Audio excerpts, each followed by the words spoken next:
신약성경 요한계시록 11장 11절에서 14절 말씀까지를 제가 봉독해 드리겠습니다. 이것은 하나님의 말씀입니다. 3일 반 후에 하나님께로부터 생기가 그들 속에 들어가매 그들이 발로 일어서니 구경하는 자들이 크게 두려워하더라.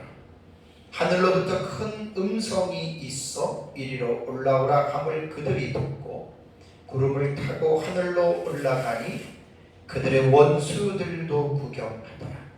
그때에 큰 지진이 나서 성 10분의 1이 무너지고 지진에 죽은 사람이 7천이라. 그 남은 자들이 두려워하여 영광을 하늘의 하나님께 돌리더라. 둘째 화는 지나갔으니 보라 셋째 화가 속히 이루는도다. 아멘. 지난주에는 한 일의 절반 부분에 해당이 되는, 그러니까 이제 전삼년반이 마치고 뒤에 부분으로 이렇게 돌아와서 이제 뒷부분이 시작이 되는 후 3년반의 상황에 대해서 이제 지난주부터 제가 설교를 시작을 했습니다. 이 후 3년반도 이제 전 3년반과 마찬가지로 사건이 동시다발적으로 이렇게 일어납니다.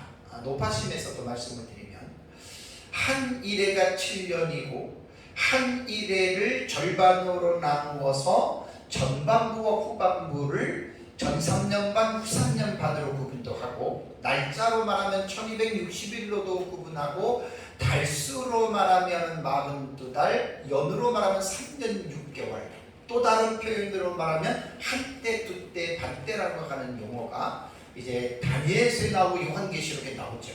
이제 어떤 사람들은 이것은 세대주의자들이 해석하는 법이고 세대주의에서 이 해석을 만들어냈다라고 말을 하는데, 이 말이 안 되는 게, 세대주의는 19세기에 출현했잖아요. 세대주의 이전부터 이미 다니엘서가 기록될 때 계시의 본질에 이 한일의 7년이 있고 29장 다니엘 9장 27절에 일의 절반이라고 하는 한일의 두 파트로 나누었다는 말이에요. 성경에 있는 용어예요. 근데 이제 이런 걸 잘 알지 못하는 사람들이 어떠한 그 세대주의를 공격하기 위해서 세대주의자들이 해석한 거니까 이건 잘못된 것이다라고 말하는 것은, 비판하는 입장에서 볼 때는 올바른 비판 정신이 사라진 것입니다. 이건 성경을 좀 잘못한 거고, 그렇다고 제가 세대주의를 두둔하려고 하는 것은 아닙니다. 우리 역사적 전천년 입장에서는 성경적인 해석으로 우리는 한일회를 두 부분으로 다니엘서 해석을 성경적인 해석으로 우리는 이끌어와서 해석하는 것이고, 이 해석법은 세대주의가 태동하기 이전에 초대교회 교부들인 이레네우스와 히폴리투스, 그 외에 초대교회의 역사적 전천년 종말론을 따랐던 그런 신학자들에 의해서 다니엘서와 요한계시록을 그렇게 연결시켜서 해석을 했던 방식입니다. 그래서 제가 노파심에 다시 또 이 부분에 대해서 제가 말씀을 드립니다. 이제 후 3년반이 시작이 되면 이제 도표, 책에 나오는 도표에 보면 정확하게 한 일회와 그 이후에 일어나는 사건들에 대해서 도표로 요한계시록 1장부터 22장까지의 내용을 이 도표 안에 다 담아놨습니다. 다니엘서도 일부가 이 도표 안에 들어가 있죠. 종말에 대한 어떤 사건으로 이렇게 연관지어서. 그래서 이제 일회의 절반을 다니엘서 9장 27절처럼 이 한 일회의 절반을 나누는데, 3년반이 시작될 때에도 동시다발적으로 일어나는 사건이 제가 8가지가 있다 그랬어요. 그래서 이제 지난주 오전에는 이제 93년반에 들어가면서 93년반에 나타났던 사건들과 그 다음에 그 연대기적으로 일어나는 몇 가지 사건들에 말씀을 드리면서, 그리고 또 93년반이 끝나고 이제 이 땅에서 이제 천년왕국이 시작이 되고, 이제 이 부분 새 예루살렘 성이 이 땅에 이루어질 때까지에 대한 부분을 개략적으로 지난주 오전 예배에는 제가 여러분들에게 말씀을 드렸습니다. 그리고 이제 오후 예배에는 후 3년반에 약 8가지의 사건이 동시다발적으로 일어나죠. 거기에서 첫 번째의 사건을 제가 적그리스도가 평화조약은 하도 세대주의자들이 많이 써서 그냥 대체계는 적그리스도의 언약에 대한 파기라고 쓸 생각이에요. 물론 그 언약 속에는 평화적인 무드가 담겨져 있어요. 왜냐하면 다니엘서 9장 27절에 이레의 절반의 제사와 예물을 금지한다라고 말을 했을 때에는 한 이레의 조약을 언약을 맺을 때에는 제사와 예물을 드렸을 때 아닙니까? 그리고 이제 이레의 절반에 그것을 파기한다라고 하는 것으로 볼 때에는 한 이레가 시작될 때 적그리스도가 평화적인 어떤 그 언약을 세웠다라고 하는 것을 우리가 유추해보면 잘못된 것은 아닙니다. 어쨌든 오전에 그렇게 제가 여러분들에게 말씀을 드렸고, 그 다음에 이제 이번 주 이제 지금 설교하고 오후 예배 또 설교할 내용들이 하늘에 전반적으로 일어나는 8가지 사건 중에서 오늘 오전에는 두 증인들이 부활과 승천하는 것이 부산전반이 시작할 때고, 오후에는 둘째인과 둘째 화인 여섯째 나팔이 같은 사건이거든요. 이것도 동시대에 나타나는 유브라데 전쟁에 관한 계시입니다. 그래서 이제 오늘 오전에는 이제 두 번째, 오후에는 세 번째, 네 번째에 일어나는 사건들에 대해서 제가 이제 말씀을 드립니다. 여러분들 오해가 없기를 바랍니다. 후삼년 반에도 8가지 사건이 동시에 일어나는 것을 제가 순서대로 첫 번째, 두 번째, 세 번째, 네 번째는 사건이 그렇게 순서대로 일어난다는 것이 아닙니다. 마치 이게 달리기를 할 때 출발선에 선 주자들 생각해 보세요. 주자들이 예를 들어서 8명이 1번부터 8번 레인까지 섰다. 그래서 심판이 출발의 충성에 의해서 8명이 동시에 나가는, 그렇게 생각하면 됩니다.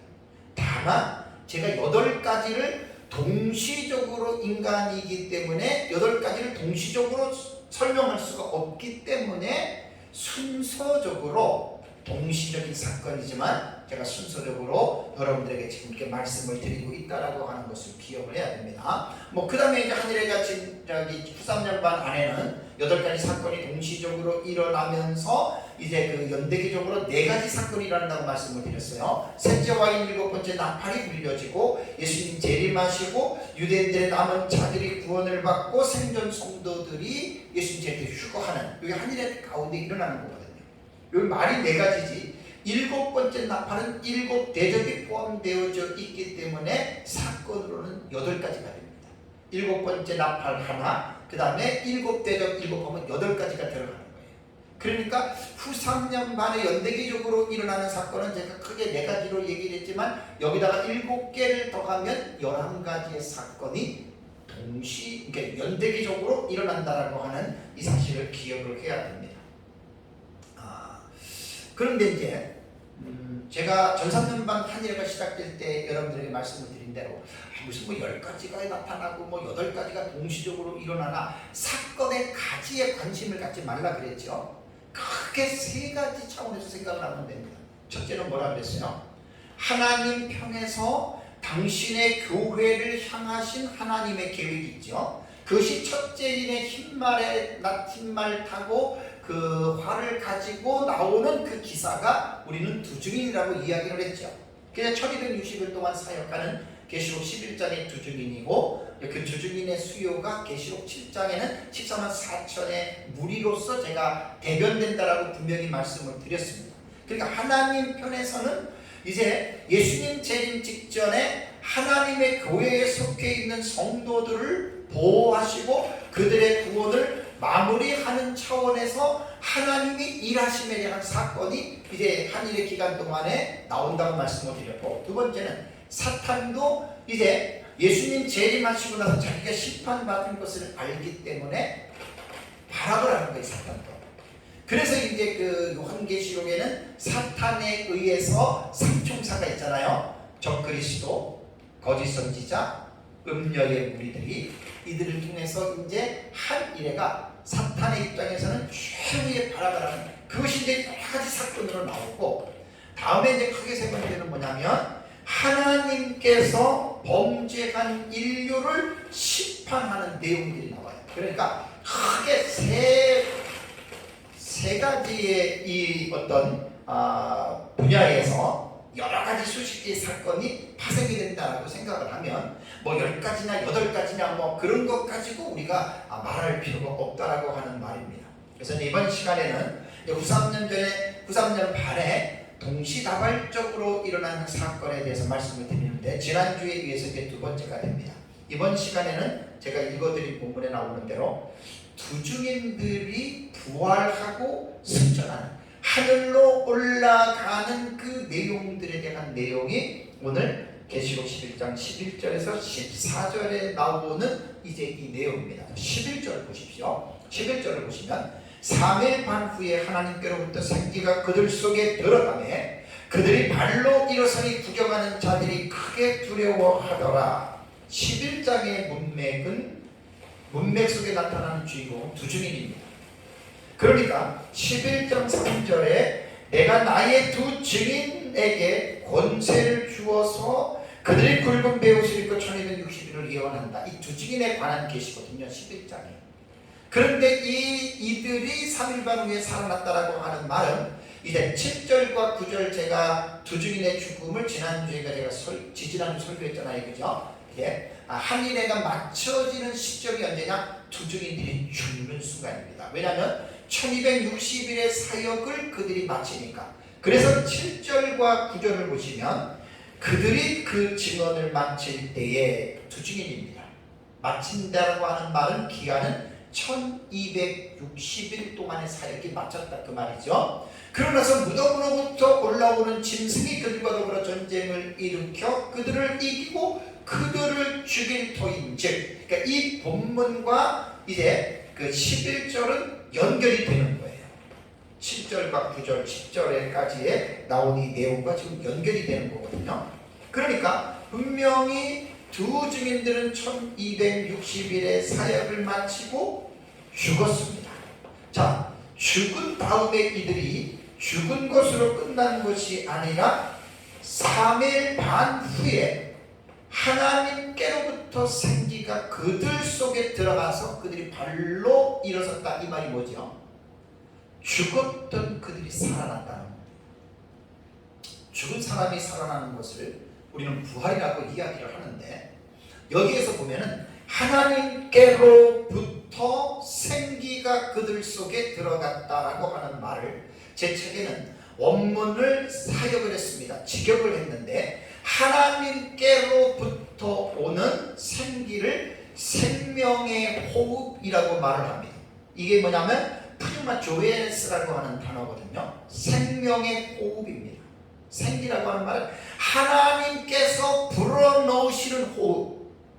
마치 하나님이 사람을 창조하실 때에 아담의 코에 하나님께서 생기를 불어넣으시니라고 하는 말과 같은 뜻입니다. 그러니까 죽음은 영혼과 육체가 분리가 되는 것이 죽음인데, 산다라고 하는 것은 분리된 영혼과 육체가 연합이 되면 그것이 바로 살아난다라고 하는 그런 표현입니다. 그래서 두 증인은 3일 반 만에 살아나는데, 우리는 이 본문을 해석할 때 요한계시록에서 이 부분은 되게 중요한 어떤 신학적 주제가 되기 때문에 두 증인의 살아남을 우리는 어떻게 이해를 해야 되느냐. 분명히 죽었어요. 근데 살아났어요. 근데 이들이 살아남이 부활이 일시적인 부활인가, 아니면 우리가 기독교에서 말하는 최후의 마지막에 영생의 몸으로 살아나는 그 부활인가에 대해서 두 가지에서 우리는 하나를 분명하게 정해야 됩니다. 왜냐하면 두 증인들이 일시적으로 이들이 살아났다면 언젠가는 이들은 어떻게 돼요? 죽을 것이잖아요. 근데 만약에 이 두 증인의 살아남이 영원한 영생의 부활이라면 이 두 증인은 죽을 필요가 없습니다. 그러니까 부활하는 시점부터 영원까지 이 두 증인들은 부활체로서 살아가는 거예요. 그래서 저는 이 본문에 대한 두 증인의 부활을 일시적인 부활이 아니라 영생체의 부활로서 이 두 증인들이 부활했다라고 요한계시록에서는 우리가 이제 해석을 해야 됩니다. 요한계시록에 보면은 이 두 증인들의 부활에 대한 계시가 있습니다. 성경 안에 요한계시록 안에 있습니다. 그것은 계시록 20장 4절과 6절의 본문이 이 두 증인들의 부활에 관해서 부활한 그들의 어떤 그 실존에 대해서 계시록 20장 4절과 6절에는 말씀하고 있다라고 하는 말입니다. 되게 지금 이게 지금 중요한 겁니다. 왜냐하면 두 증인들의 부활을 계시록 20장 5절을 보면 뭐라 그랬어요? 거기에서 그 목배임을 당한 자들의 영혼들을 사도 요한이 봤죠, 그죠? 목배임을 당한 자들의 영혼들과 짐승과 그의 우상에게 경배하지 아니하고 그들의 이마와 손에 그의 표를 받지 아니한 자들, 이들은 순교자들이에요. 근데 순교자들인데 순교자들의 두 부류가 있다 그랬어요. 한 이래가 시작되는 7년 환란 전에 죽었던 순교자들은 아벨부터 시작해서 구약과 신약 전 시대에 곧 한 이래가 오기 직전까지의 순교자들은 환란 전에 죽었던 순교자들이 20장 4절 B 부분에 나오는 거예요. 그 다음에 7년 환란 가운데에 죽는 순교자들을 환란 중에 죽는 순교자들이 20장 4절 C절의 C 부분에 보면은 이들을 말을 하는 거거든요. 이들이 사라서라고 하는 에제산이라고 하는 이 단어는 영혼의 무천년에서 말하는 영혼의 부활을 말하는 것이 아니라 육체적인 부활이라고 여러분들에게 말씀을 드렸습니다. 이 에제산이라고 하는 이 단어가 되게 중요해요. 이것은 영혼의 부활이 아니라 육체적인 부활입니다. 왜냐하면 영혼은 불멸하는 존재이기 때문에 영혼은 죽는 것이 아니에요. 그 뭐 중생으로 무천년 해석을 하지만 우리는 이 에제산이라고 하는 사라서라고 하는 이 단어를 우리는 이제 그 죽은 몸이 살아난 부활로 보거든요. 그래서 20장 5절에는 뭐라고 이야기를 합니까? 이 두 부류의 사람들이 순교자들이 죽었다가 살아난 것을 뭐라고 말을 하냐면 첫째 부활이라고 이야기를 합니다. 해 아나스타시스 그다음에 해 프로테. 이건 좀 대단히 중요해서 제가 헬라어로 써보는 거예요. 네? 이 해 아나스타시스라고 하는 해 아나스타시스 해 프로테라고 하는 이 단어는 첫째 부활이라는 말이에요. 첫째 부활. 그래서 계시록 안에서는 이 성경을 해석할 때 여러 가지 어려운 난해한 문장들이 많기 때문에 계시록은 신학적인 입장에 따라서 사실 해석을 하게끔 되어져 있기 때문에 뭐 다르다고 해서 논쟁할 필요는 없습니다. 그래서 여기에서 지금 말하는 두 증인들의 부활은 계시록 20장 4절에서 이제 첫째 부활, 그러니까 첫째라고 하는 이 프로테라고 하는 이 부사는요, 뭐냐면 그 서수로 말을 할 때 첫 번째라는 거예요. 그러니까 사람들이 우리가 모든 사람들이 죽어요. 죽은 이후에 우리는 어떻게 부활하지요? 근데 부활의 순서가 있습니다. 네, 고린도전서 15장에 보면 첫째는 그리스도에게요, 둘째는 그에게 붙은 자요, 그 다음에는 마지막이니 분명히 부활론을 연구하다 보면 바울 서신에도 있고 또 사복음서에도 예수님이 말한 부분도 있고 요한계시록에도 있고 부활은 순서가 있습니다. 그렇다고 많은 순서는 아니에요. 다만 성경적인 용어로 말을 하면 요한계시록 20장 5절에 해 아나스타시스 해 프로테 첫째 부활이 있고 그 다음에 부활은 사실 마지막으로 살아나는 부활이 있습니다. 이 고린도전서 15장에 나옵니다. 그래서 첫째 부활은 대단히 중요한 부분이기 때문에 지금은 좀 다 전에 설교를 했던 내용이니까 제가 이제 넘어가겠습니다. 그러니까 여기서 이제 그 두 증인들은 7년 환란 중에 1260일의 사역을 마치고 죽었기 때문에 이들을 우리는 환란 중에 죽었던 순교자들이다. 이렇게 우리는 보는 거예요.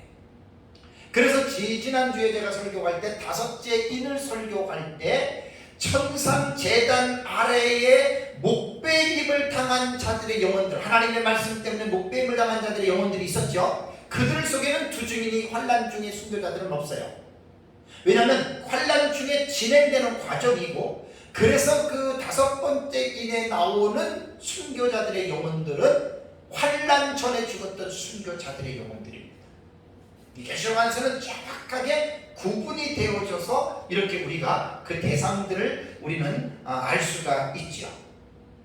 그러니까 여기에서 두 중에는 환난 중에 죽었던 순교자들로서 이들이 죽음 이후에 3일 반 만에 다시 이들은 어떻게 부활했다라고 하는 것. 그래서 두 증인들의 부활을 환난 중에 순교자들이고 이들의 부활은 환난 중에 순교자들이 죽었던 것으로서 첫째 부활이라고 부른다라고 요한계시록에는 정확하게 지금 묘사하고 있죠. 그렇다면 환난 전 순교자들은 언제 부활하느냐? 그럼 그들의 부활은 몇 번째 부활이냐? 그들의 부활도 첫째 부활입니다. 왜냐하면 계시록 20장 4절에 보면은 그들이 살아서라고 하는 에제산이라고 하는 저 용어를 썼을 때에는 환난 전 순교자와 환난 중 순교자가 부활했다는 이야기거든요. 근데 성경을 잘 연구하다 보면 부활의 시점이 달라요. 환난 중 순교자들의 부활은 바로 이 후상전만 시작될 때 부활한 것이고, 환난 전에 순교자들은 언제 부활한다고 그랬어요? 예수님 재림 때 부활하는 거예요. 시기적으로는 약 3년 6개월의 차이가 있지만 이것을 우리는 첫 번째 부활, 두 번째 부활 이렇게 불러서는 안 됩니다. 왜 그러냐면 계시록 20장 5절에 이들의 부활의 시점의 차이가 있지만 성경은 그들의 부활을 첫째 부활이라고 부른다.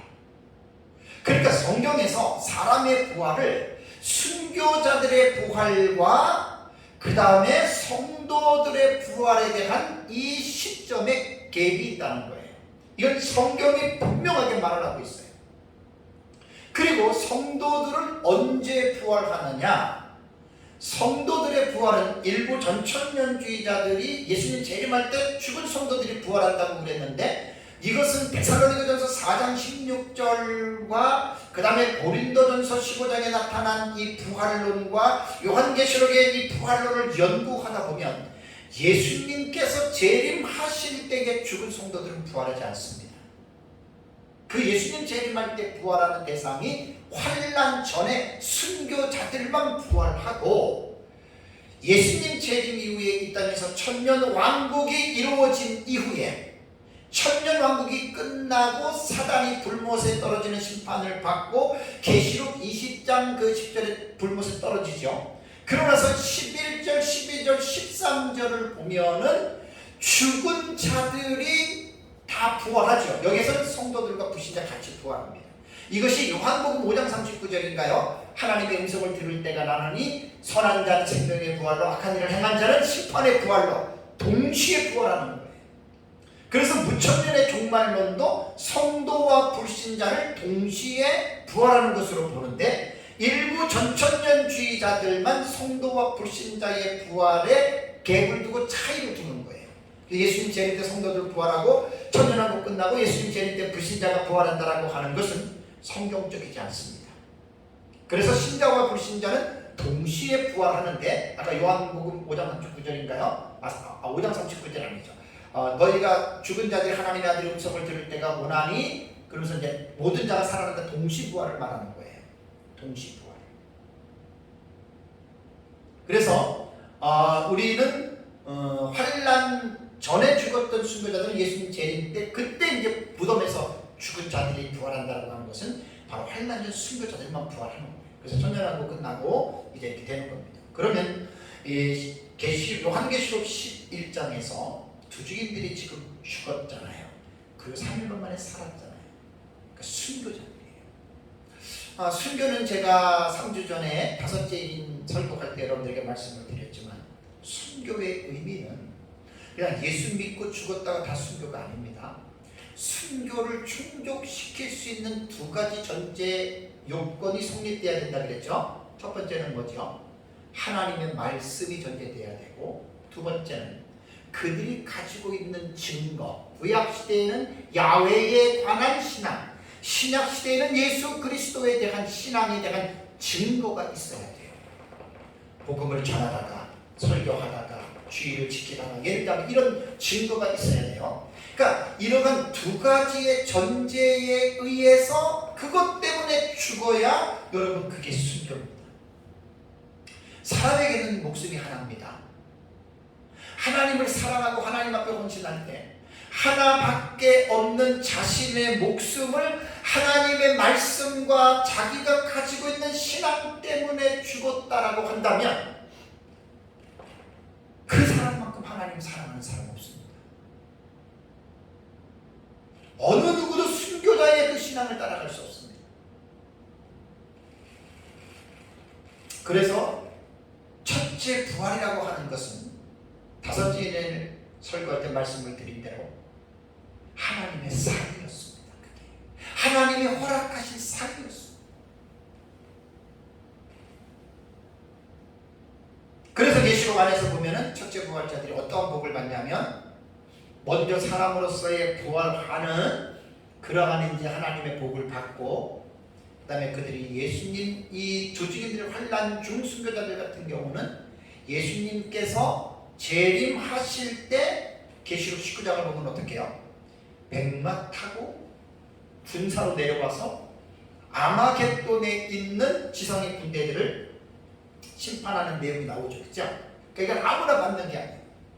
그래서 그 철장 권세를 가지고 내려와서 예수 그리스도의 입에서 나오는 검의 능력으로 아마겟돈에 모여있는 군사들을 심판을 합니다. 이게 이제 순교자들이 받은, 두 주님들이 받은 환난 중 순교자들이 받은 하나님의 최고의 최상의 복이다. 그래서 이들이 천년왕국에 들어가면 하나님의 제사장이 되어서 천년 동안 왕노릇하는 이러한 복을 순교자들에게 이제 신교자들이 받는다는 말입니다. 자, 두 번째는 두 주인들이 승천을 합니다. 3일 만에 부활했어요. 12절을 보시면 12절에 하늘로부터 큰 음성이 있어 어떻게 해요? 이리로 올라오라 함을 그들이 듣고 구름을 타고 하늘로 올라가니. 자, 이들이 부활한 이후에 어떻게 해요? 하늘의 선정을 듣고 그대로 구름을 타고 올라가는데 그 뒤에 뭐라 그랬습니까? 그들의 원수들도 구경하더라.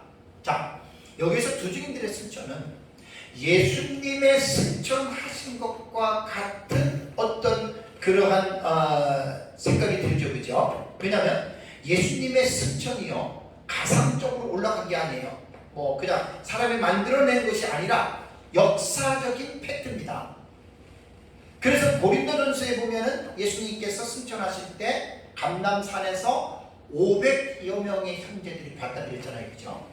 근데 여기서 두 주인들이 3일 반 만에 살아나고 이리로 올라오라고 하는 하늘의 음성을 듣고 이제 하늘로 올라갔는데 그들의 원수들이 구경했다라고 하는 말은 세상 사람들이 그 광경을 다 봤다는 말입니다.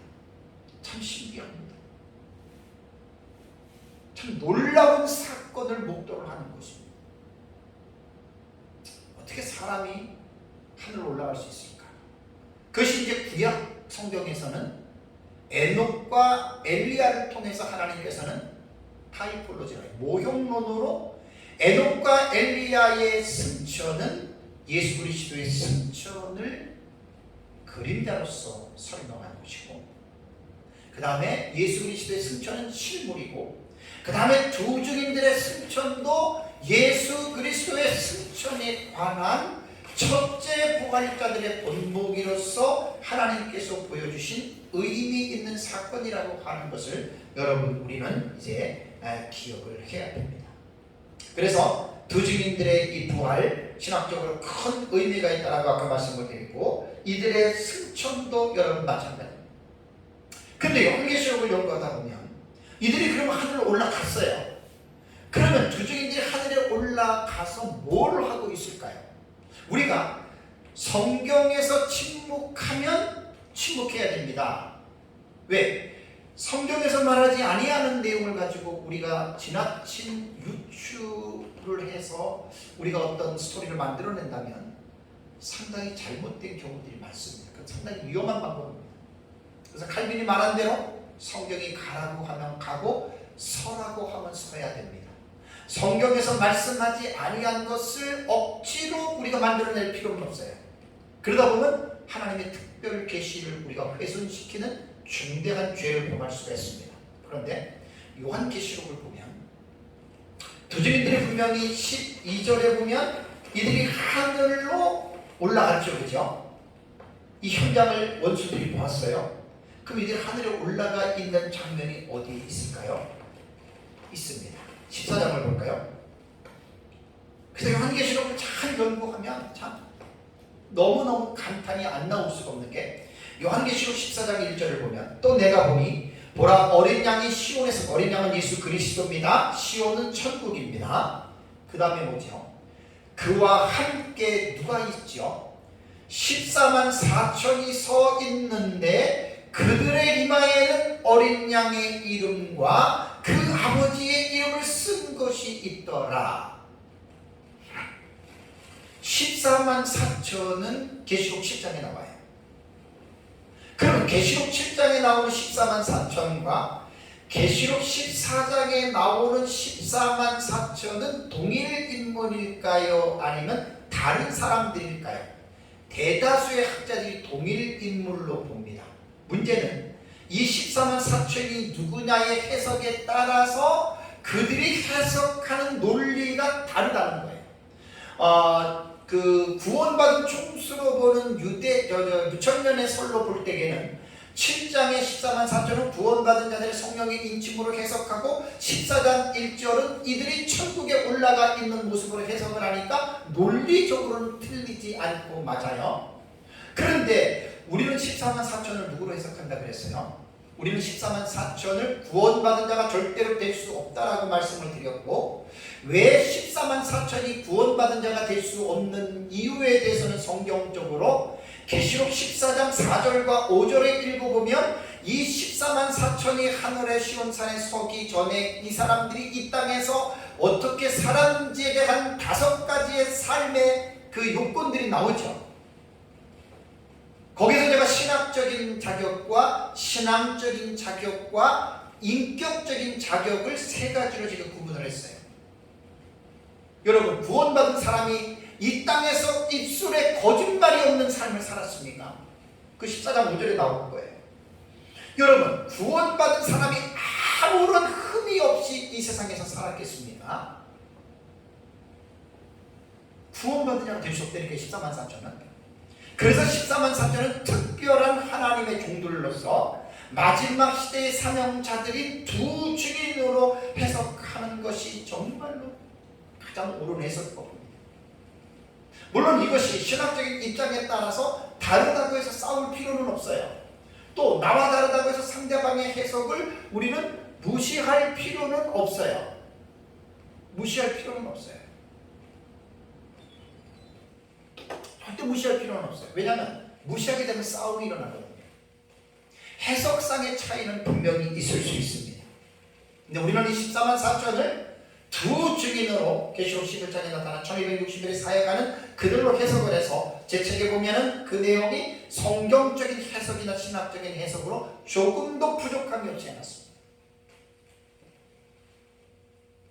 그래서 우리는 계시록 14장 1절에 14만 4천이 어린 양과 함께 시온산에 서 있다라고 하는 말은 두 증인이 계시록 11장 12절에 하늘로 올라갔다라고 하는 이 올라간 이들의 모습이 지금 설명이 되어져 있다라고 하는 말입니다. 이것은 성경의 억지 유추나 억지 해석이 아닙니다. 분명한 성경적인 입장을 가지고 이것을 가지고 성경을 요한계시록 안에서 해석을 해놨다라고 하는 사실입니다. 그럼 이들은 이때가 지금 뭐죠? 일어난 이 사건의 시점이 후 3년반이 시작하는 시점이라고 했죠. 그죠? 그럼 이들이 후 3년반에 시작할 때 이들이 부활체로 올라간 거예요. 첫째 부활자로. 그래서 이들이 시온산의 천국에 올라가서 어린 양과 함께 천국에 있는데 이들이 천국에 있다가 뭐 하느냐? 곧 예수님께서 6번째 대접이 쏟아질 때 재림하시죠. 그죠? 재림하실 때 이들도 예수님과 함께 내려옵니다. 19장을 가보세요. 요한계시록을 이렇게 합리적으로 해석한다고 하는 거 쉽지 않습니다. 저희들이 하는 해석법에 나옵니다. 요한계시록 19장 11절 보시면 또 내가 하늘이 열린 것을 보니 보라 백마와 그것을 탄 자가 있으니 그 이름은 충신과 진실이라 그가 공의로 심판하며 싸우더라. 요 19장 11절은 예수님 백마 타고 세상을 심판하러 내려오실 때 백마 타고 내려와요. 예수님도 부활체입니다. 부활한 몸을 입고 계십니다. 14절 보세요. 하늘에 있는 뭐가요? 군대들이 희고 깨끗한 세마포 옷을 입고 백마를 타고 그를 따르더라. 여기에서 말하는 하늘에 있는 군대들이 누구냐? 어떤 학자들은 천사로 말을 하는데, 여러분 예수님 여기에 보면 19장 11절에서 21절 내용을 하늘에 있는 군대들이 내려와서 예수 그리스도의 입에서 나오는 검으로 가지고 지상의 군대를 물리치는 전쟁이거든요. 전쟁이라면 일방적으로 심판하는 거죠. 여러분 천사는 그렇게 심판 안 합니다. 예수님 재림 때. 마태복음 24장에 보면 예수님 재림 때에 천사가 하는 일은 하늘 이 끝, 땅 이 끝과 저 끝에서 택한 자들을 공중으로 끌어올려, 끌 휴자잖아요. 들릴 거. 이게 휴거가 그거예요. 성경에는 휴거가 있습니다. 휴거가 언제냐? 예수님 재림할 때 이 땅에 생존해 있는 성도들이 하늘로 올라갈 때 그때가 휴거지. 세대주의자들이 말하는 예수님 재림할 때 뭐 공중으로 재림해서 7년 전에 교회가 환란 전에 휴거된다. 그거는 성경을 잘못 본 해석이에요. 우리 그 해석을 지지할 수도 없고 절대로 동의하지 않습니다. 예수님의 재림은 단회적입니다. 두 번이 될 수가 없습니다. 그래서 세대주의가 엄청나게 그 잘못된 해석을 통해서 뭐 심지어는 이단이라고까지 공격을 받는데, 이단은 아니지만 너무 위험한 해석이에요. 그건.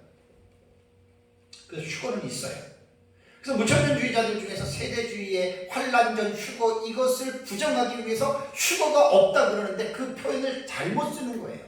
휴거가 왜 없어요? 휴거가 없으면 성경을 부정하는 거고, 이렇게 표현을 해야 됩니다. 세대주의자들이 말하는 환란 전의 휴거는 없다. 이렇게 표현을 해야 정확한 표현입니다. 제가 성경을 연구하면서 비판을 할 때는 조심해야 된다라고 하는 말을 제가 우리 이스라엘에서 목사님들에게 상당히 제가 많이 좀 가르칩니다. 무조건 비판하는 건 잘못된 겁니다. 그래서 비판을 하려면 분명한 근거와 입장을 제시하라는 겁니다. 내 생각이냐 성경이냐, 신학적으로 분명하게 어떠한 자기가 비판하는 근거를 대안을 제시해 놓고 비판을 해야지, 자기가 비판하는 기준과 근거 없이 무작위적으로 비판하는 사람들은 다 100% 그 사람들 잘못된 사람들입니다. 휴거가 왜 없습니까? 성경에 나오는 것까지 부정하면 그 사람 큰일 날 사람입니다. 그래서 세대주의자들이 말하는 7년 환란 전에 교회가 휴거된다라고 하는 이 말은 없다 이렇게 표현을 해야지, 그 사람들 때문에 휴거 자체가 없다라고 말을 하는 것은 성경의 계시를 제하여 버리는 끔찍한 죄를 범한다라고 하는 것 기억해야 됩니다.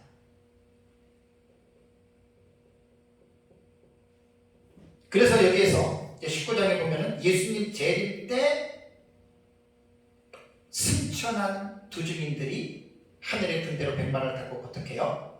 내려온다. 이게 이제 두 증인들에 관한 요한계시록에 나타난 문맥을 모아놓은 거예요.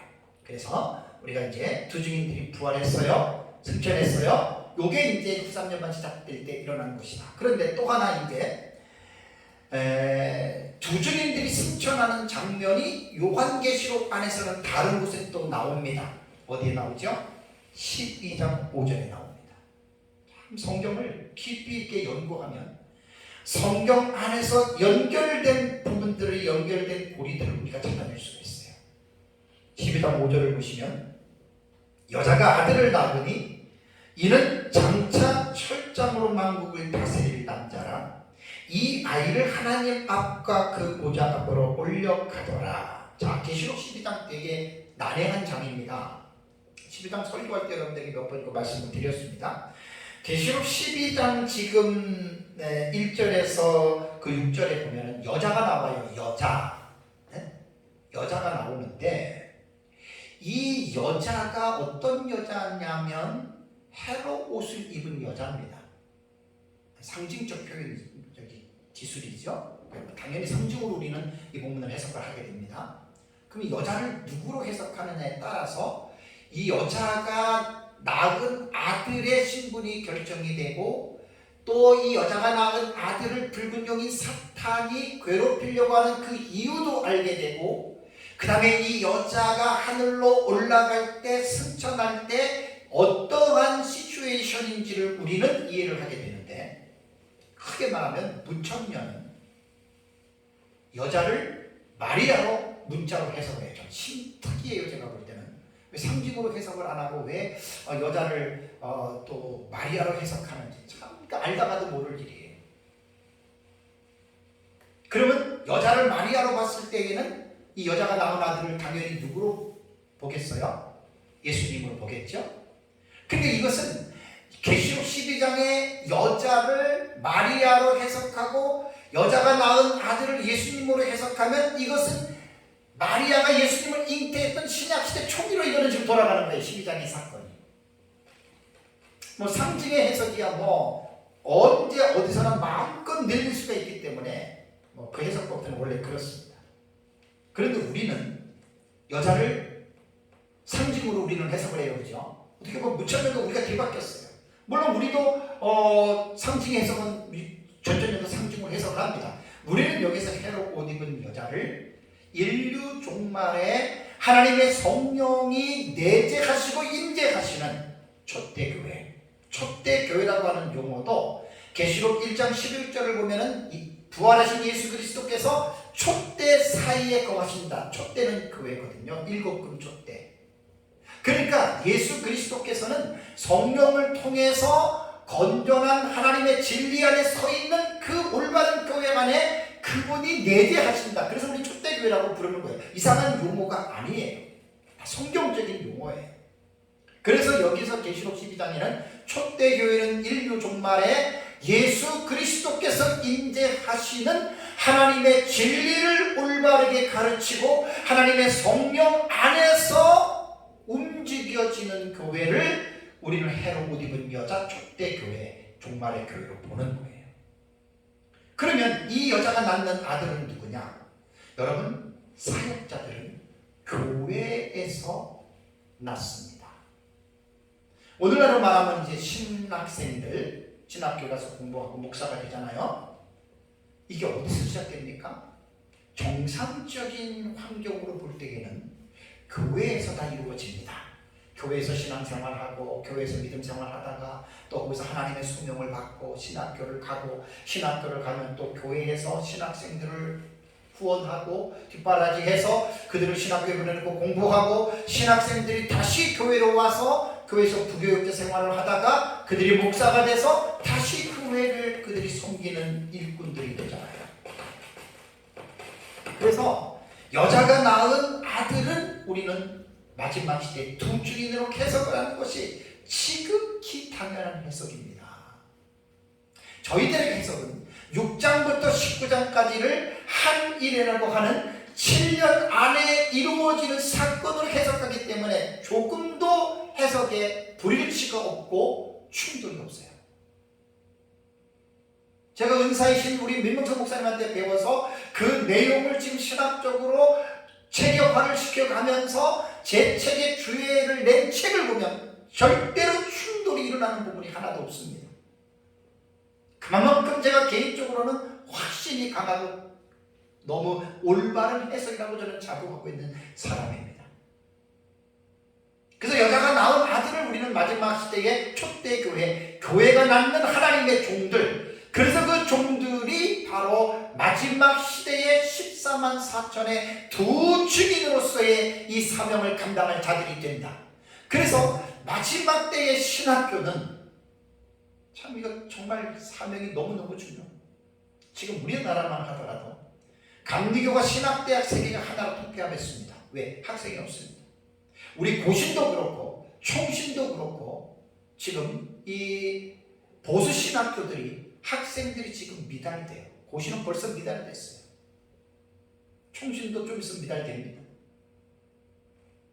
이게 이제 마지막 때에 이루어지는 상황들이거든요.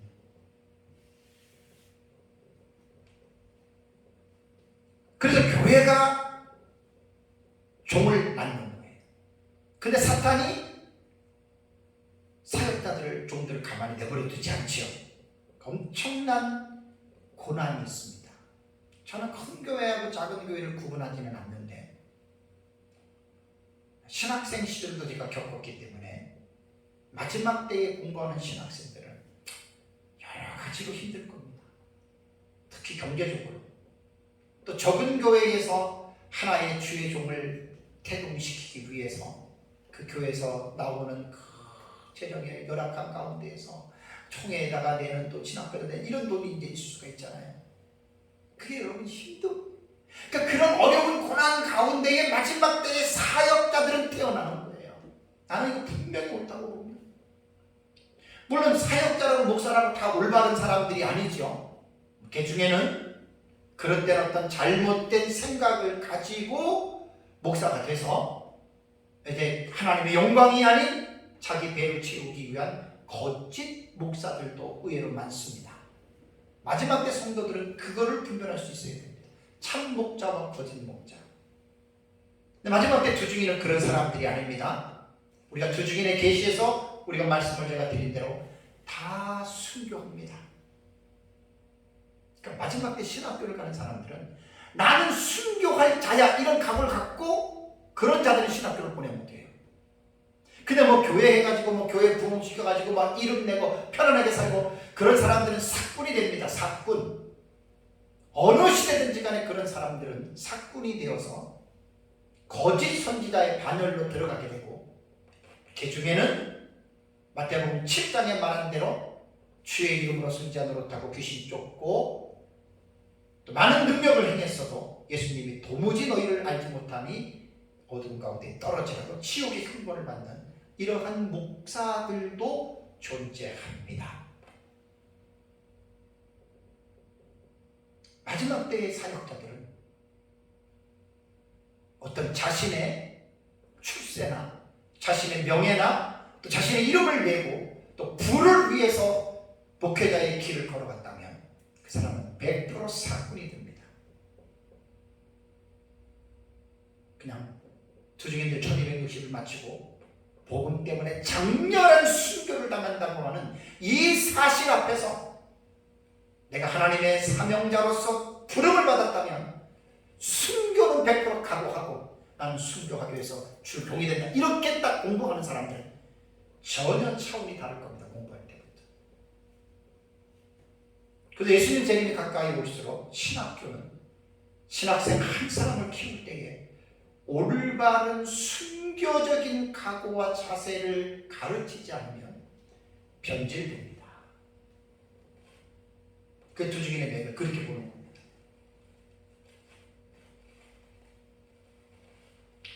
또 하나 마지막으로 자 이제 두중인이 이제 12장 5절에 여기서 아이가 올라갔다라고 하는 말은 이제 설명 안 해도 되겠죠?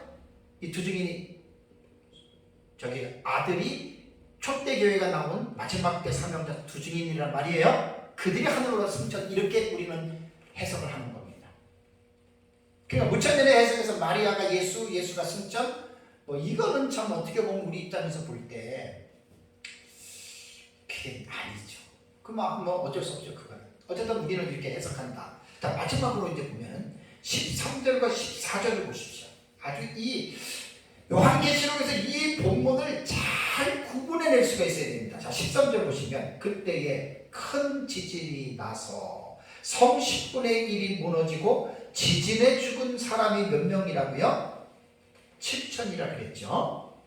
그 다음에 그 남은 자들이 두려워하여 영광을 하늘의 하나님께 돌리더라라고 말을 했어요. 그 다음에 14절에 뭐라 그럽니까?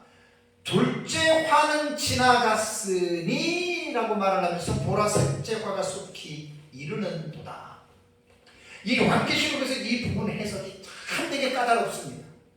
그러니까 요한계시록을 형식상 구조라 그래요. 기록된 순서대로 먼저 요한계시록을 꿰뚫어야 됩니다. 요 형식상 구조를 이해하지 못하면 이 본문에서 나오는 내용을 연결을 시킬 수가 없어요. 자, 예를 들어서 어떤 사람이 교통사고가 났습니다. 오른손과 왼발이 잘라졌습니다. 그 사고 나가지고 병원으로 갔습니다. 외과에서 지금 손과 발을 붙여야 됩니다. 웬만한 사람들은 손과 발을 구분할 수 있어요. 그죠? 그 손은 손에다가 발은 발 위치에다가 붙여야 되는데 손을 발에다 붙이고 발을 손에다 붙이면 어떻게 되겠어요? 자, 여기 보시면 13절에 그때라고 하는 정관사예요. 그 시점을 정확하게 명시해 주잖아요. 그때. 그러면 13절에 말하는 그때는 언제지요? 두 앞에 문맥을 보면 두 증인이 죽고 부활하고 승천하는 그때를 말하는 것이죠. 그죠? 그죠? 자, 두 증인이 지금 죽을 때에 지금 그때에 지금 13절, 14절을 연결시켜서 지금 우리가 봐야 되는 거야. 두 증인이 하늘로 올라갈 때, 자, 큰 지진하고 이거는 뒤에 내가 이제 설명을 하겠습니다. 남은 자도 설명을 하고. 그런데 14절을 뭐라 그랬죠? 요 상황을 몇째 화라 그랬어요? 둘째 화와 인벌브를 시킨 거예요. 그러면 두 증인이 어떻게 해요? 승천하는 시점이 몇째 화와 연결이 되는 거죠? 둘째 화와 연결이 돼요. 왜? 둘째 화가 지나갔으니. 그러니까 둘째 화가 어떠한 사건인지를 알면 둘째 화의 사건이 일어날 때 투증인들은 승천했고, 승천할 때 땅에 큰 지진이 나서 성 10분의 1이 무너지고 지진에 죽은 사람이 7,000명이고 그 남은 자들이 두려워하여 하늘의 하나님께 영광을 돌리더라. 이 사건이 연결돼서 연속적으로 일어난다 그 말입니다. 자, 둘째 화는 오후에 제가 설교합니다. 둘째 화가 뭐죠? 나팔의 순위에 들어가죠. 지난주 기억나시죠? 몇 달 전에 기억나시죠? 공중에 날아가는 독수리가 외치죠. 우아이 우아이 우아이 화가 있도다. 그러면서 뭐라 그랬어요? 8장 13절에 앞으로 불어야 할 새 나팔, 3 트럼펫이, 3 트럼펫. 새 나팔이 어떻게 남아있다. 그러면 공중에 날아가는 독수리가 출현하는 시점이 뭐예요? 첫째 나팔, 둘째 나팔, 셋째 나팔, 넷째 나팔이 불리고 다섯째 나팔이 불려지는 비트윈, 그 사이에 공중에 날아가는 독수리, 이게 바로 삽입계시라 그랬죠. 막간계시죠. 그죠? 그래서 외친 것이 화는 앞으로 불어야 할 새 나팔은 다섯 번째 나팔과 여섯 번째 나팔과 일곱 번째 나팔을 말을 하는 거예요. 그러면 첫째에서 네 번째 나팔과 다섯째와 일곱 번째 나팔은 구조상으로 볼 때 다섯째, 여섯째, 일곱 번째 나팔은 공중에 날아가는 독수리가 뭐라고 규정했어요? 화가 담겨져 있는 나팔이다. 이렇게 우리는 알아들어야 된다는 말이에요. 물론 첫째, 둘째, 셋째, 넷째 나팔에 화가 없다는 게 아니에요. 저것도 하나님의 진노의 한 방편으로서 화가 나타났지만 다섯째, 여섯째, 일곱 번째의 나팔은 공중에 날아가는 독수리가 화의 성격을 분명하게 규정해 줬다는 말입니다. 그래서 화로서의 첫째 화는 나팔에 지금 연결하는 거예요. 첫째와 둘째와 셋째 화는 인이나 대적 아니에요. 나팔에 관한 부분이에요. 그래서 첫째 화가 다섯 나팔로는 순위로 볼 때는 다섯째 나팔이고, 화로서의 둘째 화는 나팔의 순위로는 여섯째 나팔이고, 사로서 마지막 화인 셋째 화는 나팔의 순위로는 일곱 번째 나팔이 되는 거예요. 그래서 지금 11장 14절에 둘째 화가 지나갔다라고 하는 말은 나팔의 순위대로 둘째 화는 몇 번째 나팔이에요? 여섯째 나팔이 되는 거예요. 자, 여섯째 나팔의 본문은 몇 장에 나와요? 9장을 가보세요. 자, 9장을 가시면 계시록 9장 13절에 뭐가 나옵니까? 여섯째 천사가 나팔을 불매 그러니까 여섯째 천사의 나팔을 불 때는 이 여섯째 나팔을 둘째 화라고 묘사한 것이 나와요? 안 나와요? 안 나오죠? 이것은 이미 8장 13절에 여섯째 나팔은 둘째 화의 성격을 가지고 있는 나팔이다, 이렇게 말을 했다라고 하는 말입니다. 그러니까 여섯째 나팔이 둘째 화예요. 자, 그럼 21절 보세요. 21절을 보시면 또 그 살인과 복술과 음행과 도둑질을 회개하지 아니하더라 하면서 둘째 화 여섯째 나팔이 어떻게 해요? 형식상 구조로 볼 땐 여기서 어떻게 됩니까? 끝났죠? 여기서 끝났어요. 기록상으로는. 그리고 10장에 또 내가 보니 카에이돈, 내가 또 보았다. 뭘 봐요? 힘센 다른 천사가 구름 위에 무지개가 있고 이 얼굴 해같이 빛나는 천사가 두루마리를 들고 내려왔어요. 그러니까 이것은 뭘 말합니까? 기록된 형식상 구조로 볼 때에는 이미 여섯째 나팔의 둘째 화는 끝나고 또 다른 사건을 지금 사도 요한이 본 거죠. 다시 11장 14절을 가보세요. 둘째 화는 지나갔으니 라고 하는 말은 뭐죠?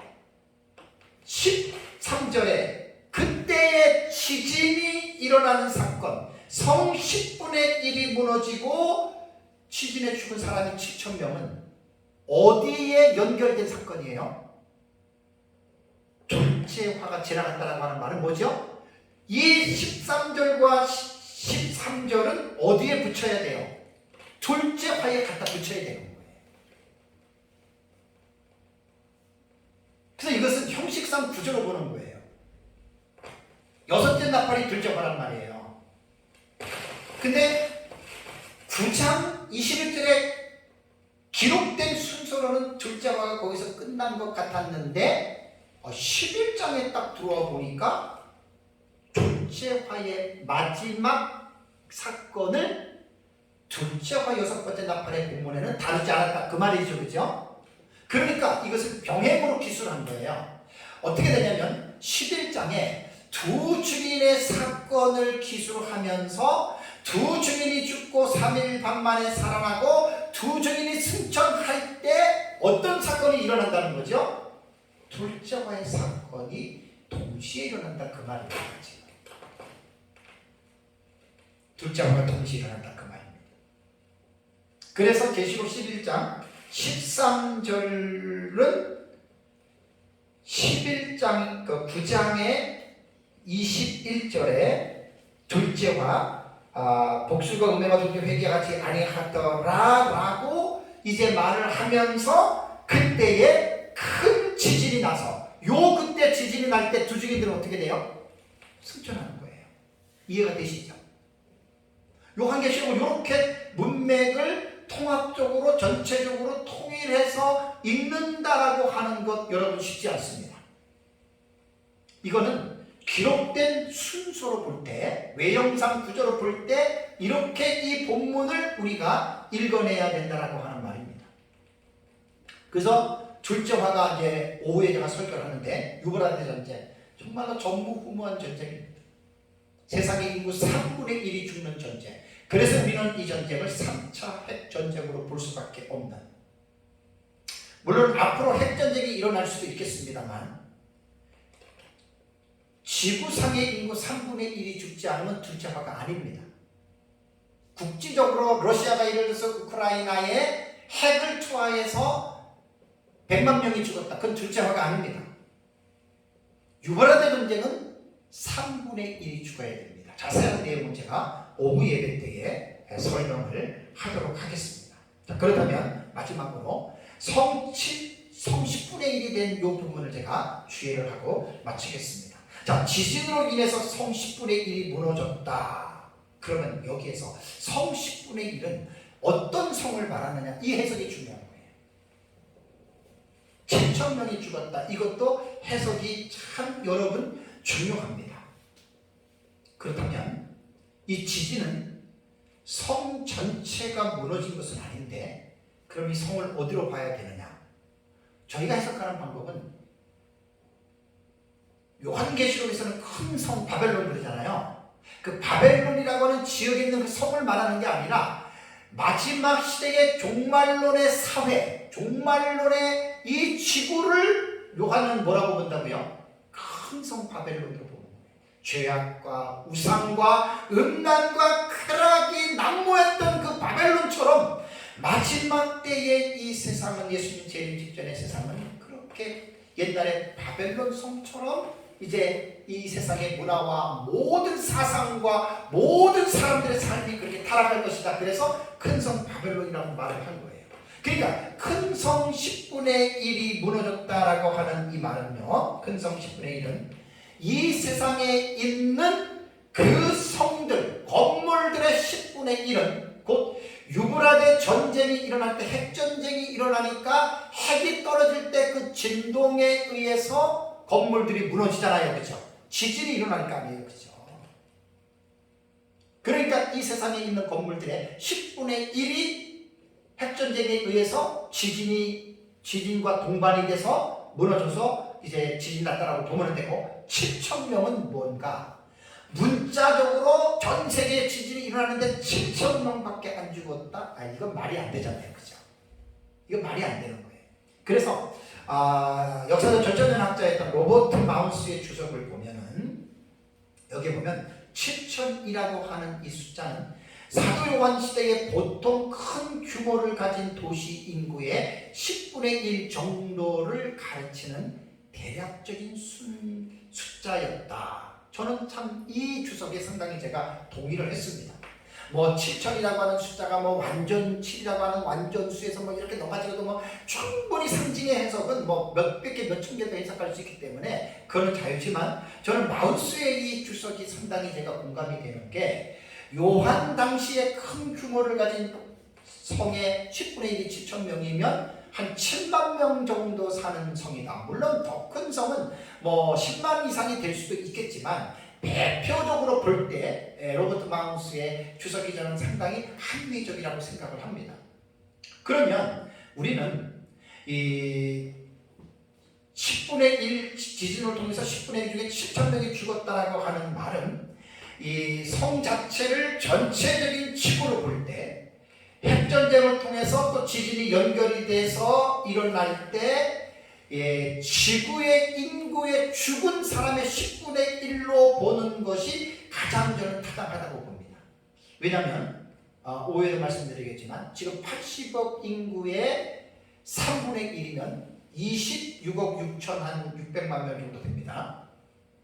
그 중에서 10분의 1에 해당되는 순서들은 지진에 의해서 죽었다라고 해석을 한다면, 상당히 이 본문을 합리적으로, 누가 뭐라 그래도 합리적으로 이제 해석하는 것이라고 이제 볼 수가 있습니다. 마지막 하나는 13절을 보면은, 그 남은 자들이 두려워하여 영광을 하늘의 하나님께 돌리더라라는 말이 있습니다. 그럼 그 남은 자들은 누구로 봐야 되느냐? 그러니까 그 남은 자들을 전체적인 문맥으로 볼 때는 10분의 1, 7,000명이고, 이제 성 10분의 1이 무너지고 7,000이니까 10분의 9는 남았고 7,000명 외에 다른 사람이라고 이렇게 해석하는 학자들이 많더라고요. 근데 저는 이것은 합리적이라고 생각하지 않습니다. 왜냐하면 3분의 1 외에 남은 사람들은 3분의 2잖아요. 그죠? 그럼 3분의 2 중에서 여기에서 지금 하나님께 영광을 돌린 사람을 대부분 학자들은 나머지는 다 하나님께 회개하고 예수 믿고 구원받은 이런 식으로 해석을 하는데, 이건 있을 수가 없는 거예요. 요한계시록을 전체적인 맥락으로 보면 생명책에 기록되지 않는 자들이 회개합니까? 안 합니까? 안 합니다. 왜냐하면 9장의 21절을 가보세요. 9장의 20절과 21절, 이게 지금 둘째 화, 여섯 번째 나팔, 유브라데 전쟁, 핵전쟁으로 3분의 1이 죽은 그 본문이잖아요. 그죠? 거기서 20절을 보면, 이 재앙에 죽지 않고 남은 사람들은 손으로 행한 일을 회개하지 아니하고 오히려 여러 귀신과 또는 보거나 듣거나 다니거나 하지 못하는 금은 동과 목석의 우상에게 절하고 또 그 살인과 복술과 음행과 도둑질을 회개하지 아니하더라라고 말했잖아요. 그러니까 둘째와 유브라데 전쟁이 일어나서 3분의 1이 죽음에도 불구하고 생명책에 기록되지 않는 사람은 절대로 회개하지 않습니다. 여섯 번째 인해 사건에서 설교했지만 지구가 멸망할 때 어떻게 됩니까? 하나님이 멸망시키는 것을 알면서도 하나님을 원망하고 하나님을 욕하면서 죽습니다. 그러니까 여기서 다시 11장 13절로 가면 남은 자들은 불신자들을 말하는 게 아니에요. 왜? 이들은 이 사건을 보고 두려움의 영광을 하나님께 돌렸다고 하는 말은 이들이 회개하는 자들이거든요. 그럼 여기서 남은 자들은 누구냐? 계시록 12장 17절에 나옵니다. 용이 여자에게 분노하여 돌아가서 뭐라고요? 그 여자의 남은 자손, 이 사람들이 요한계시록에서 여자의 남은 자손이 누구냐를 해석하는 것이 너무너무 중요합니다. 전삼년만에 황충이 화해서 이기지 못하고 져서 후삼년만 예비처에 들어가지 못하고 대환란에 떨어진 사람들. 그러니까 11장 13절에는 그 남은 자들은 왜 남았느냐? 예비처를 못 들어가고 남아있는 자들이 이렇게 해석을 하면 딱 맞습니다. 93년 만에 예비처에 들어간 자들은 말씀과 성령으로 충만하게 깨어서 신앙생활했던 자들이 93년 만 대환란을 안 겪고요. 요한계시록에서 이 사건이 되게 중요합니다. 거기에 못 들어가고 남은 구원받은 자들을 말합니다. 이들이 비로소 둘째 화인 여섯 번째 나팔 유발의 전쟁을 통해서 이들은 그때 회개하는 거예요. 그때. 그러나 예비처의 문은 닫혔고 예비처는 못 들어가고 이들은 이 세상에서 엄청난 이 핵전쟁의 피해를 받고 적그리스도에 의해서 짐승의 표를 받아야 되고 우상을 섬겨야 하는 이 강압적인 요구에 견디다 못해 끌리는 사람들은 죽게 되는 그러한 안타까운 사람들입니다. 사랑하는 성도 여러분, 오늘 제가 이 우상연반이 시작할 때 동시다발적으로 일어나는 두 주님들의 부활과 승천에 대해서 너무너무 중요한 내용인데 좀 시간이 너무 내용이 많아서 좀 더 자세하게 못했는데요. 어쨌든 이 사실을 잘 기억하고 마지막 때에 이러한 예수님 재림때의 일이 나는 분명히 있을 줄로 저는 믿습니다. 그래서 살아있는 저와 여러분들은 미리 예비하고 준비하셔야 됩니다. 예비하고 준비해서 우리에게 다가올 환난은 예수 안에서 우리가 마지막 때에 깨어서 있으면 겁날 필요가 없는데, 그러나 깨어있지 않는 사람들에게는 환난이 임한다라고 하는 사실을 꼭 기억하셔야 됩니다. 그래서 예수님 재림하시기 직전에 부끄러움이 없는 삶을 사시기를 주님의 이름으로 축복합니다.